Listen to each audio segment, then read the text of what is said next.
Hello, and thanks so much for joining us. I'm Carol Jenkins. The program is Black America. We're going to take a look back at some of the interviews I was fortunate to have this season from political scientists, authors, doctors, filmmakers. We've shared the stories of those who continue to add to our history as Black Americans. Renée Watson, a #1 New York Times bestselling author, returned this season to discuss her latest novel, Skin and Bones, a story about family, love, and strength passed on through generations and community. In this clip, Renée Watson reads her character Lena's definition of Black. So Lena, again, is, she's a thinker and she unpacks words. What is the true meaning of this word? When we say it, what does it mean and what does it hold? And so someone says Black in a way that is kind of like they can't barely even say it off their tongue. And she's kind of exploring the definition of Black. Black, onyx, coal, tar, cast iron, smoke, soot, storm clouds, ink, oil, blackboards, peppers, sesame, blackberries, coffee, crows, ravens, night, afros, beaded braids, cornrows, do-rags, silk hair bonnets, shea butter for skin, cocoa butter for scars, coconut oil for hair, wide-toothed combs, hair picks, raised fists, dap, the hum of a church organ, the collards at a repast, the solo before the sermon, the hair grease dripping down the edges of foreheads, the plastic butter container saved for Tupperware, the eye roll, always the eye roll.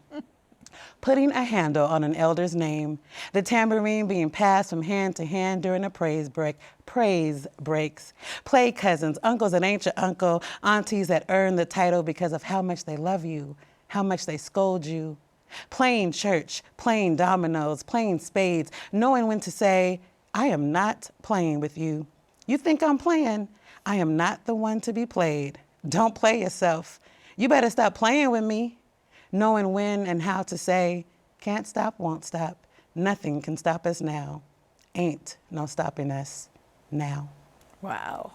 Wow. Just lovely, lovely, lovely. Thank you. And so many people have commented too on the covers. Yes. So tell us about, the artwork and your determination there of presenting this beautiful woman. Yeah, I'm so proud that at this point in my career, it's just no longer a conversation or a debate about the character looking like how I described them. When I first got published, it was 2010, and there was such a conversation about dark-skinned people on covers, natural hair, big bodies, and I always had to advocate for that.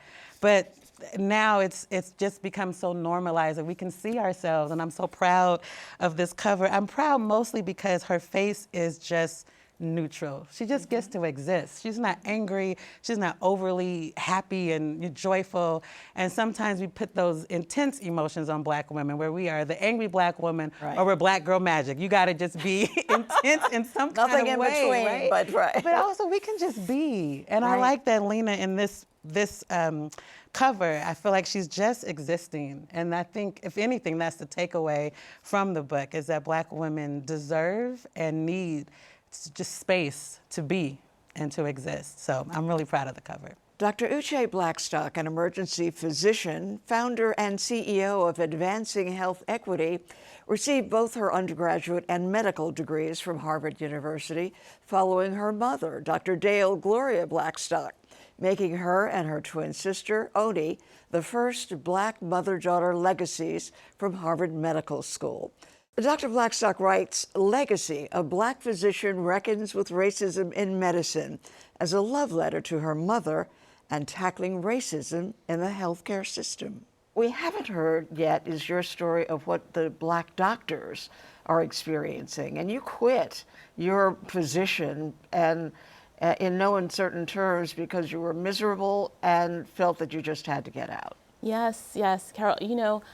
When I was in that experience, I was in academic medicine for 10 years. I thought that I would spend my entire life career in academic medicine. That was my greatest hope. But here I was at NYU School of Medicine in the middle of the most diverse city, one of the most diverse cities in the country, and I was always either the only or one of two Black faculty in my department. Always, still. Yes, still.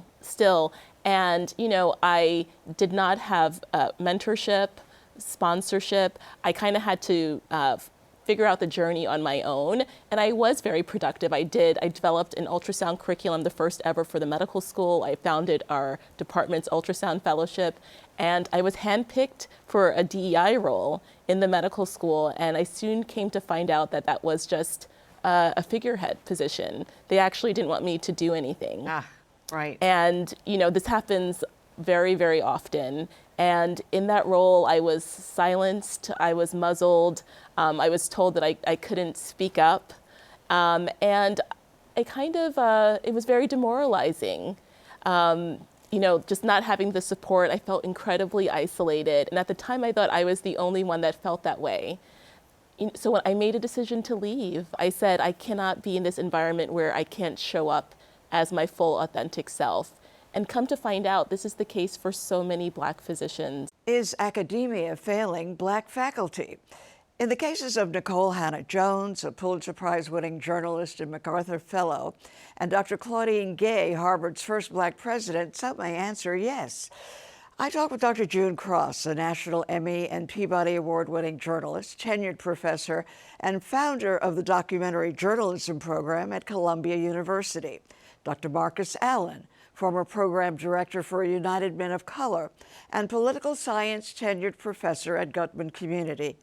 And Errol Olson, also from Gutman, associate director of academic innovation and career success, to discuss this topic. You're a tenured professor. You've made it in academia. I think the numbers of Black faculty across the colleges are, what, 6 or 7%, and tenured probably much less than that. Yeah, I certainly agree with Charles and Professor. Part of this is really about gatekeeping and making sure that you don't have a space within these sort of power domains, if you will. And so when I think about this, 1954 was certainly, I think, part of it. When you think about the attacks on adding Black studies or Latin American studies as part of the sort of educational curriculum, or even at one point when I was at Binghamton, when we were thinking about how do we sort of challenge sort of Western civilization by thinking about adding courses that dealt with things outside of Europe. So this has just been an ongoing attack that they've been trying to make sure that we stay on the outside, as opposed to understanding that part of this is that we have to be inclusive. When we think about life, liberty, and the pursuit of happiness, it's not something that is just for a certain group. It is for all of us. Our founding fathers knew and understood the basic ideas of humanity. What they chose to do was to deny and turn a blind eye to that basic humanity when it came to application of those who were not part of the Western Europe framework. Where is the help for all of this, June, in terms of, you know, in some of the literature they talk about the excess pressure on Black professors, Black teachers, period, that not only do they have to do their research, their work, they are often put in the place of doing the DEI, you know. So who is there to monitor this to help Black professors? Us. No one. We are. Yeah, Right. We're there. We're there to. I mean, this is in part a failure of organizing and a complacency that I think arose among those of us who achieved a certain level. I remember I come of age along with the civil. I was actually born in 1954. Anyway, so I'm in that boomer generation, came of age during the civil rights movement. And I remember during the 70s, a lot of us thought, oh my God, I thought we fought these battles in the 60s and we won and we're done and we don't have to keep fighting. And in the 70s, it became clear that we had to keep fighting. And in the 80s, it became clear that we needed to continue fighting, because that's actually when the first debates around what was then called affirmative action began. In the 90s, we're still fighting. We thought we had won again. And then the aughts come and we're still fighting. We're trying to increase. When I joined the faculty at Columbia Journalism School in 2000, there were 17 tenured faculty throughout the entire University of Columbia. And at one point we were joking that we could have a house party and fit comfortably inside somebody's living room. And now we're up to 10%. But there's been two battles being fought simultaneously. One to increase inclusion, and the other against increasing inclusion, which used to be called, by the way, affirmative action. And I find it interesting that they're no longer using affirmative action. First, they conflated. First they conflated critical race theory with DEI, and now it's been an attack against diversity, equity, and inclusion. And nobody even uses the words affirmative action anymore, I think, because, maybe the Supreme Court? I don't know, No, but, the affirmative action has fallen out of use as a term. And so it is DEI after critical race theory, because that was on the lips of everyone for quite a while. One of my favorite moments this season was when my producer Audra and I took a trip to the Brooklyn Museum to see Spike Lee's creative sources, and then had the pleasure to sit and talk to him right here in the studio about his love for Brooklyn, love of art, and the work he created. We know when Serena, right? her father, my daughter's gonna be the greatest. They're like, Negro, please. What happened? Playing tennis, crack vials on the court. The obstacles. I mean, we're not no golden follow yellow brick road. The wisdom. We had to the road with a lot of rocks in it, and it's not paved. But we push that side and keep it moving. Right, and we got to. Right, and I said to you, and I put look. Don't tell me you were a kid when you started watching me on TV. Look, I just know that it was not easy for you. Right. It's never easy for pioneers. Right. It was quite a hustle. But you're here now, and you did your thing. So I just got thank you. Well, thank you for that. And no, it's the truth. One of the things about your films, Ossie Davis and Ruby Dee, who many of the younger film goers might not have known who they were, but you reintroduced them, you brought them back, and I think that is, one of the things that you also did in all of your films. You introduced the new actors, and you honored those who had given so much of their... Black Clans was Harry, Mr. B, Mr. Belafonte. That was his last film. It was funny because every time he would see Mr. Spike, why do you always have to use Ozzy? Can I be in one film? Every film is Ozzy Davis. I said, okay, Mr. B. And so Harry is in the Black Klansman as well. So in fact, he signed the Carmen Jones poster. He said, on the set of a Black Klansman, finally I could live and die. Because I'm in a Spike Lee joint. I'm in a Spike Lee joint. And ironically, joint. that was his last. Black people still being killed in the streets by police enforcement. And as Colin Kaepernick always says that, you kill some black person, get 2 weeks leave. We're just in, the country's very divided. And people forget January 6th was 20 years ago. Those guys and some women tried to overthrow the government of the... Can you imagine if those numbers, if those people outside were black? Right, we've always talked about that. It would be a totally different story. People would be dead. We would have buried a whole lot of our sisters and brothers if we ever attempted to take over the United States government like that. So, but that's not in us. That's not who we are. So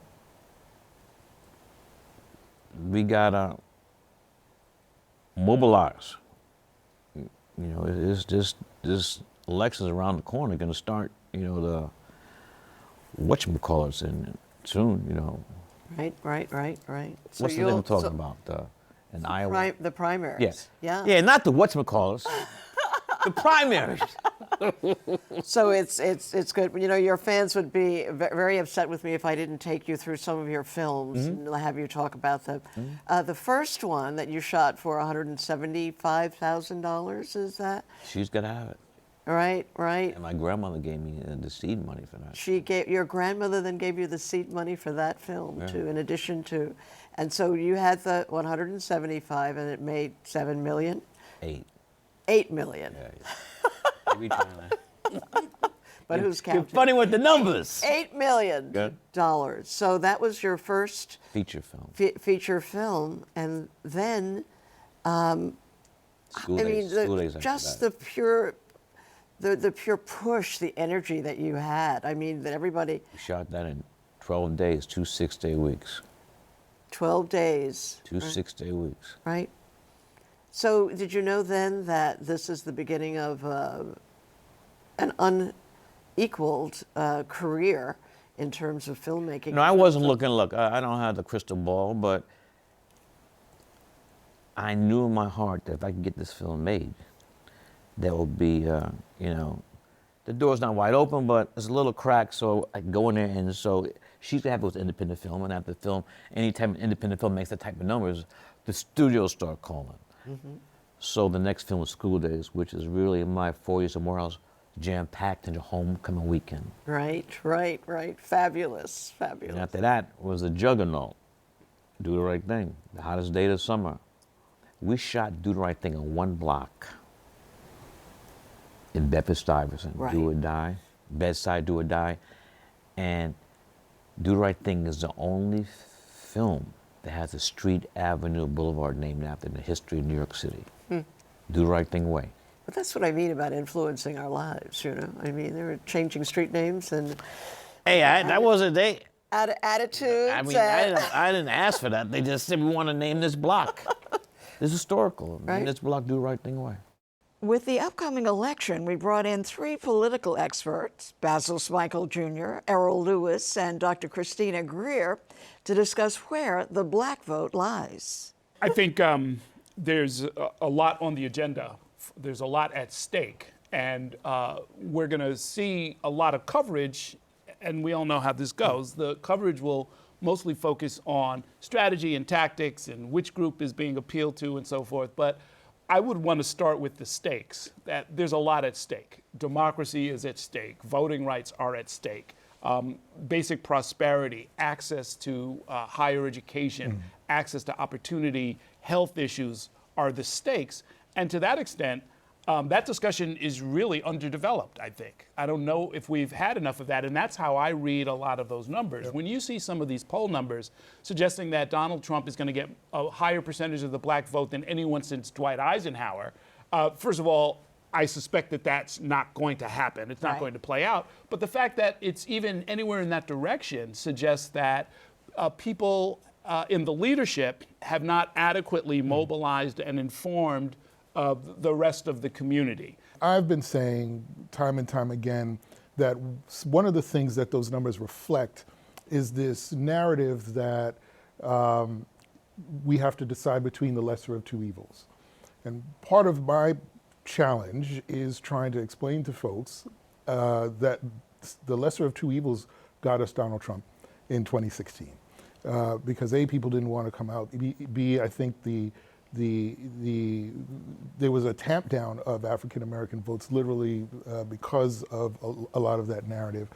And this is happening in light of so much evidence to the contrary. I don't think a lot of black voters are going to vote for Donald Trump, but if you even have that inclination, just consider the fact that the RNC has done away with their minority outreach. That includes veterans, by the way, done away with that. They're closing down a lot of what they consider to be excess things, right? It's excess, right? Even though these are votes that Republicans believe that they can get. Right. But they're closing down that shop. Right. Consider that the Brennan Center for Justice had this great study that said that the gap between white and non-white voters is actually expanding, and that is occurring particularly in places where the Supreme Court gutted the Voting Rights Act. Now, to me, that suggests that conservatives are on a mission to not only reduce African American voting power, but do away with any need to engage African Americans just broadly on a host of other issues. So I would say that the evidence is clear that it isn't a lesser of two evils, that there is a very clear choice, and I would say that that choice is Joe Biden and the Democrats, because even if you say that there's something about Joe Biden you don't like, maybe think about this as a parliamentary election of sorts. What is the agenda that you get from one party versus another? If you don't want to vote for Joe Biden, vote for Hakeem Jeffries, vote for Kamala Harris, vote for all the folks that I think are more about expanding our opportunity rather than restricting. I love your rationality. We always talk about the top of the Yeah. ticket, Joe Biden and Kamala Right, Harris. right. But both Errol and Basil have said, it's all the races down below, because we know city council members tend to become people who run for the state house at some point, because there are only a limited number of offices sort of in this country. People who are in your state legislatures oftentimes run for Congress, Right. for the House. And then those members of the House oftentimes run for Senate. They're the ones who actually confirm Supreme Court justices. So we need to be paying attention on some of the lowest levels of local politics, because problematic people tend to get in and they can stay in. I mean, Right. lots of people looked up and they were like, Josh Hawley, like, where did he come from? You know, or whomever it may be. And so when we think about the trajectory of how we get Supreme Court justices, an issue that is of great concern to you and millions of others, it's because these people started in local level office. The PTA, right. I mean, we're seeing people, you know, I was joke about Jersey and, like, you know, all the different offices they have. You know, Right. it's like the head of the water commission is one of the most important people, right?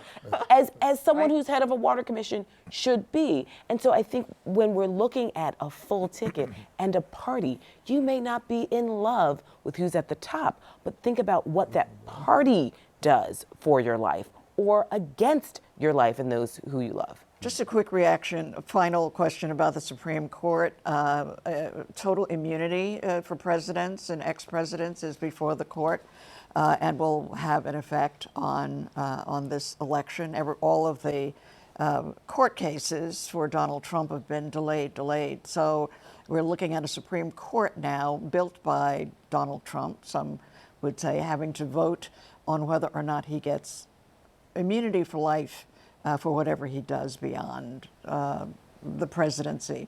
How's that going to play out? Well, I don't think the Supreme Court will give him that, because I think it's about accountability for past and future presidents, quite frankly. So I don't, but I will say something about this process, and it's very important for, I think, black voters.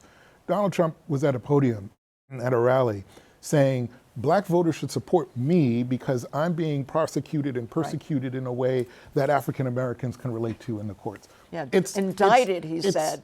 It's absolutely ridiculous. Right. But even in this process, you see how the system is so unfair, because who has the money and the resources to be able to take their issues and the many that he has through the courts in the way that he has, all the way up to the Supreme Court? That dichotomy for the average voter, but certainly for black voters, is very plain to see. Which makes his remarks so incredibly hypocritical and actually quite racist. But that and the sneakers, the sneakers, right. I think on the total immunity claim is preposterous. I think it's a delay tactic. Yeah. And delay, by the way, is an acceptable legal tactic. But the court took it up, you know? Well, everybody would say, of course it's ridiculous, and yet they're going to spend their time. I would expect that they will, again, take longer than any of us would like. But I believe on that particular question, they're going to come back with the right answer, because there is no scenario, there's no reading of the Constitution, there's no reading of case law or practical concerns that could lead you to the idea that a president can, and the hypothetical is actually put before the court, assassinate a rival and be immune from liability unless he's impeached. Yes, that is preposterous. But why, Christina? Why did they say, yes, we'll consider it? Well, you know, my concern, and Errol is the legal scholar, my concern is we'll have a Bush v. Gore scenario where, you know, I'm always interested in not just the vote, but the opinion, where they might vote a particular way, but then the opinion says something where I'm left scratching my head. Right. Donald Trump is still an American citizen. And so if we're going to have this in front of the Supreme Court, he should not have a sort of select status as a former president. And this actually isn't just about Donald Trump. It is about future presidents and the future of this nation. What I do worry about, though, is that Donald Trump is setting up a scenario so that if he does not win, he's already said, well, it's either because it's stolen, the courts stole it, the people stole it, the voters stole it, the other party stole it, my own party stole it from me. And so he's been sort of sowing these violent seeds for quite some time amongst his supporters. That is also of great concern. My thanks to all of my guests for joining me for another season of Black America on CUNY TV. To watch our interviews in their entirety, visit us online at tv.cuny.edu/Black America. And follow us on social media at BlackAmerica_TV. And now you can also download the CUNY TV app in your app store. That's it for us at this time. Thanks to you all for joining us. I'm Carol Jenkins. The program is Black America. We'll see you the next time.